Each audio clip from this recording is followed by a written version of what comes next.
482장입니다.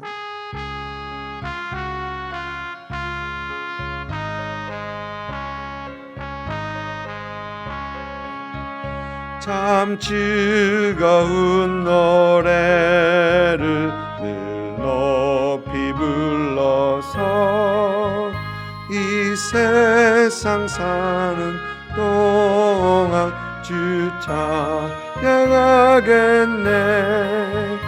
복 주실 산에 올라 멀리 바라보니 나 건너갈 요단 강 뚜렷이 보이네. 참 아름다운 노래 늘 높이 부르세. 하늘의 소망 주신 주 찬양하여라. 참 아름다운 노래 함께 부르세. 하늘의 기쁨 주신 주 찬양하여라.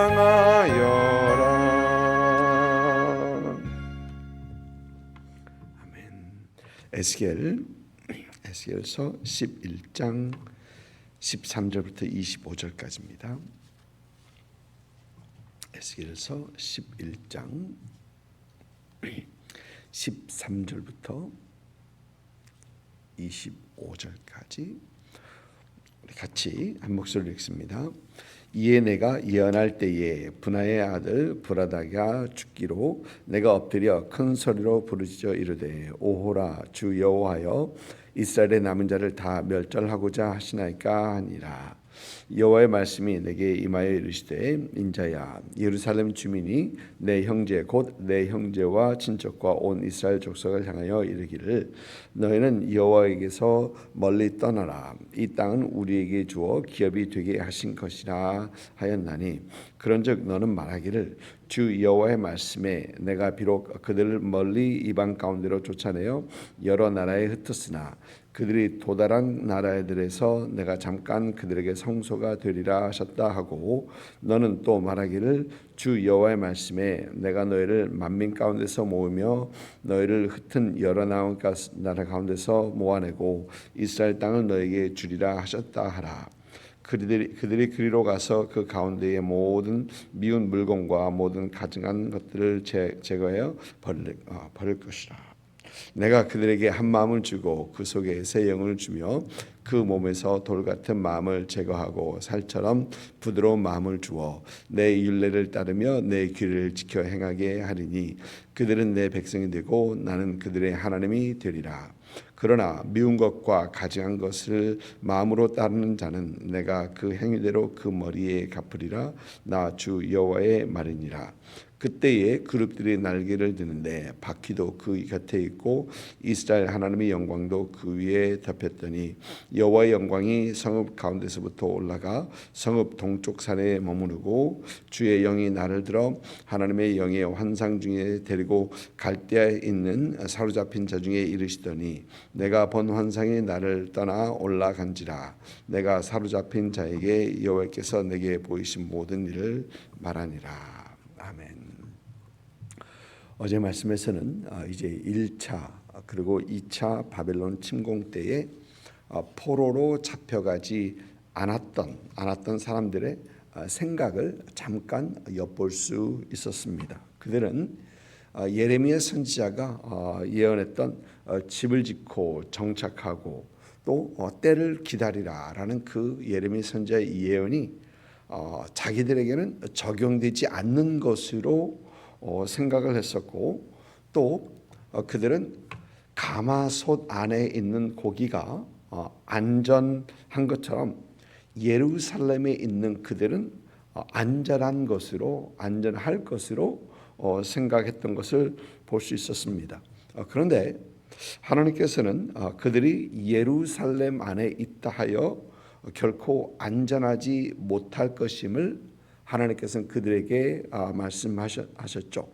그들을 가마솥 즉 예루살렘에서 그들을 끌어내실 것이고 그들이 칼에 넘겨질 것이고 또 그들이 포로로 끌려갈 것이다라고 우리 하나님께서는 말씀하셨습니다. 이런 예언을 할 때에 25명 중에 하나, 그러니까 하나님을 배신하고 하나님의 전을 등지고 태양을 바라보면서 태양신, 그러니까 우상 숭배를 했던 그 25명 중 하나인 브나야의 아들 블라랴가 죽습니다. 이 블라랴의 죽음은 에스겔 선지자가 예언한 것처럼 그들이 안전하다고 생각하던 그들이 안전하지 못하다는 것을 보여주는 그 사건이 바로 이 블라랴가 죽는 그런 사건입니다. 이에 에스겔 선지자는 오늘 말씀 보면 하나님 앞에 부르짖으며 오호라 주 여호와여 이스라엘의 남은 자를 다 멸하려 하시나이까라고 합니다. 여기서 우리는 구약 성경에서 중요하게 다루는 남은 자에 대해서 하나님의 말씀이 주어집니다. 1차, 2차 바벨론 침공 때 살아남은 자들은 예루살렘에 있으면서 그들이 하나님께서 말씀하시는 남은 자, 남은 자라고 여기고 있습니다. 그러니까 예루살렘을 하나님께서는 멸하지 아니하실 것이고 가마솥 안에 있는 고기가 안전한 것처럼 우리 예루살렘 안에 있는 우리들도 남아서 살아남고 안전할 것이고 우리는 결국 하나님께서 남겨두셔서 결국 유다 왕국을 다시 재건할 것이다라고 그들이 남은 자가 될 것이다라고 생각했던 것이죠.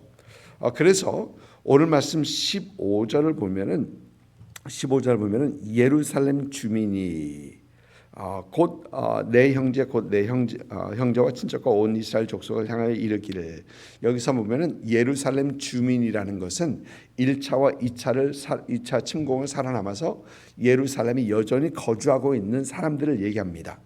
그러면서 내 형제 곧 내 형제와 친척 곧 이스라엘 족속을 향하여 이르기를이라는 얘기는 바벨론으로 포로로 끌려간 사람들에게 얘기하는 겁니다. 무슨 말을 하느냐? 너희는 여호와에게서 멀리 떠나라.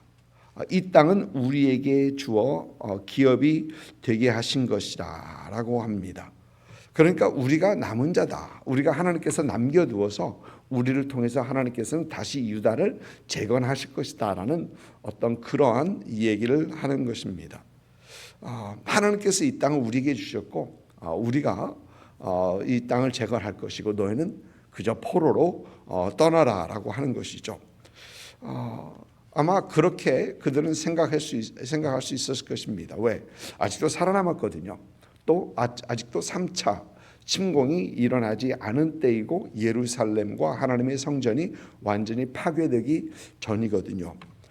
그런데 하나님께서는 이제 반대로 말씀하십니다. 그들은 예루살렘에 남아있는 자들은 자기들이 하나님께서 남겨두신 자라고 생각하는데 하나님께서는 그렇게 말씀하지 아니하시고 오히려 다른 포로로 끌려간 그들을 하나님께서 남겨두시겠다라고 하십니다. 오늘 말씀 보면 하나님께서 먼저 이방 중에 유대인들을 흩으신 분은 하나님이다라고 하십니다. 16절 보니까 내가 비록 그들을 멀리 이방 가운데로 쫓아내어 여러 나라에 흩었으나 하나님께서 흩으셨다. 또 하나님께서는 흩으신 그곳에서 하나님께서 그들에게 성전이 되시겠다라고 하십니다. 하나님이 떠난 성전과 성소, 더 이상 성전과 성소가 아닙니다. 여러분 8장부터 보면 하나님께서 이 예루살렘 성전을 떠나야 해야 될 그런 이유를 말씀하시면서 이제 하나님께서 지성소에서부터 나와 문지방에 이르고 문지방에서 성전 문 어귀에 이르고 성전 문 어귀에서 그 다음에 또 성전 동쪽에 있는 감람산이에요. 그런데 잠잠산에서 성전에서 나오시는 이동하는 그 모습을 보게 됩니다. 보니까 오늘 말씀 23절에도 여호와의 영광이 성읍 가운데서부터 올라가 성읍 동쪽 산에 머무르고, 그러니까 하나님께서는 더 이상 예루살렘에 거하지 아니하시고 예루살렘 성전에 거하지 아니하시고 하나님께서 그곳을 떠나시는 그런 모습을 에스겔 선지자에게 보여주고 계셨던 것입니다. 그리고 하나님께서는 내가 흩은 그 백성들, 바벨론 다른 모든 열국의 흩은 그 백성들 중에서 성소가 되시겠다, 성소가 그들과 함께 하시고 거기서 그들의 예배를 받으시겠다라고 하나님께서는 말씀하시는 것입니다. 하나님께서 떠난 성전과 성소, 더 이상 성전과 성소가 아닌 이제 심판을 받을 수 있는 그곳이 되었다라는 것입니다. 요한복음 4장을 보면 우리 주님께서 사마리아 여인과 대화하시는 그 대화가 보입니다. 이 유대인 청년과 대화하는 그 사마리아 여인은 대화 중에서 보니까 그저 평범한 청년이 아니라 범상한 청년입니다. 그러자 자신이 항상 궁금했던 그 한 가지 질문을 하는데, 유대인들은 예루살렘에서 예배하고 우리는 이 산 그리심산이죠, 거기서 예배한다고 하는데 어디서 예배하는 게 맞습니까? 예배 장소에 대해서 질문합니다. 그러자 예수님께서는 이런 대답을 하십니다. 이 산에서도 말고 예루살렘에서도 말고. 그러니까 예수님께서는 장소가 중요한 것이 아니라 하나님을 예배하는 그 예배자의 마음 자세가 중요하다라고 하시면서 하나님을 예배하는 자가 신령과 진정으로 예배할 때가 온다, 그때가 곧 이때라라고 우리 주님께서 말씀하셨던 것을 우리는 기억합니다. 여러분, 장소가 아니다라는 것입니다. 어디에서나 하나님을 예배할 수 있다라는 것입니다. 물론 코로나 때부터 우리가 계속해서 영상으로 예배를, 모든 교회가 그랬습니다. 무슨 미국에 있는 교회뿐만이 아니었고요. 모든 세계 전체 교회가 이 코로나 때문에 다들 영상으로 예배를 드리기 시작했고, 영상으로 예배를 또 다행히 모이지 못할 때 영상으로 드릴 수 있어서 참 감사했었죠. 그런데 많은 분들이 그런 말씀하십니다.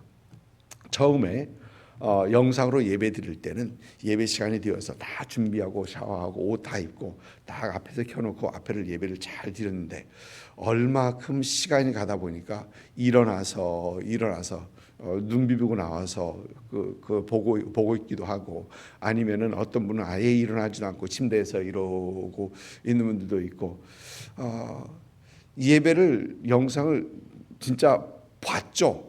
예배를 봤습니다. 예배를 드린 것이 아니었고, 그런데 그때에 우리가 그런 모습을 보면서 하나님 앞에 신령과 진정으로 예배를 드렸을까라는 그런 생각은 분명히 하게 되는 것이죠.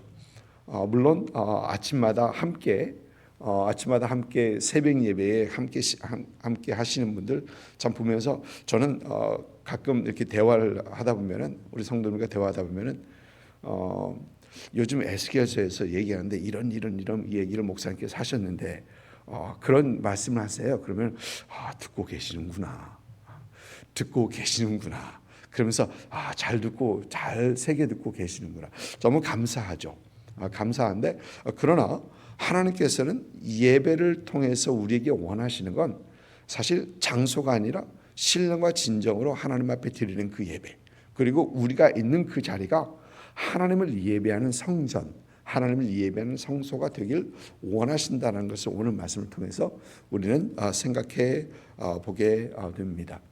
하나님께서는 예루살렘을 떠나 이제 유대인들이 포로로 잡혀간 그곳에서 그들의 성소가 되신다고 하십니다.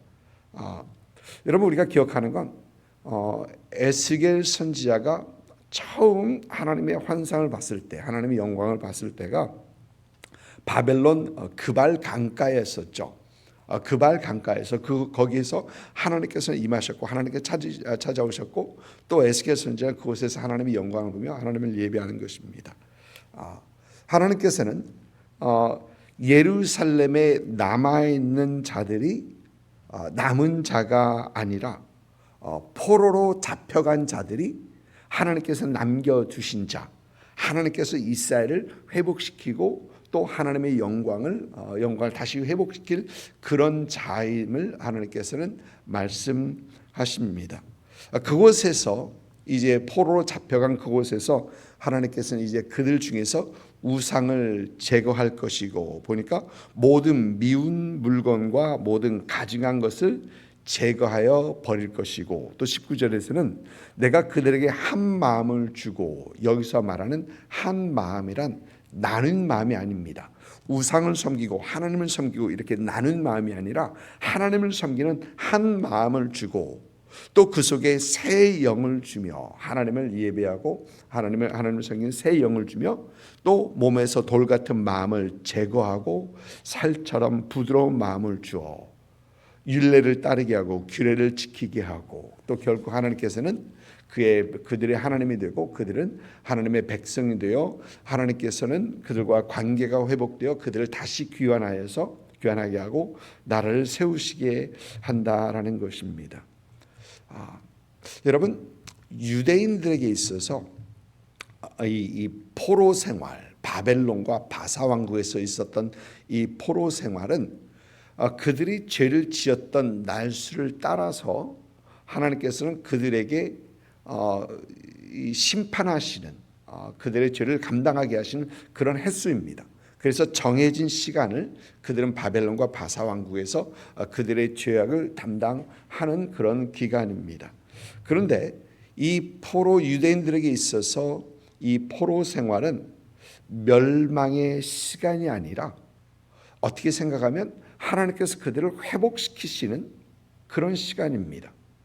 그들에게 모든 미운 물건과 우상을 제거하시는 그런 시간, 그들에게 하나님을 향한 한 마음으로 채우시는 그런 시간, 또 하나님께서 그들에게 새 영을 주시고 또 그들에게 부드러운 마음을 주시고 하나님과의 관계를 회복시키시는 그 시간이 바로 그들의 포로 생활이 어렵고 힘든 포로 생활이었던 것입니다. 여러분, 우리도 마찬가지입니다. 우리도 힘들고 어려운 시간을 지나갈 때 우리가 그저 힘들고 어려워, 참 힘들어 죽겠어라고 하면서 그 상황을 불평하고 원망하고 그러면 그 시간은 그 힘들고 어려운 그 시간밖에 될 수 없습니다.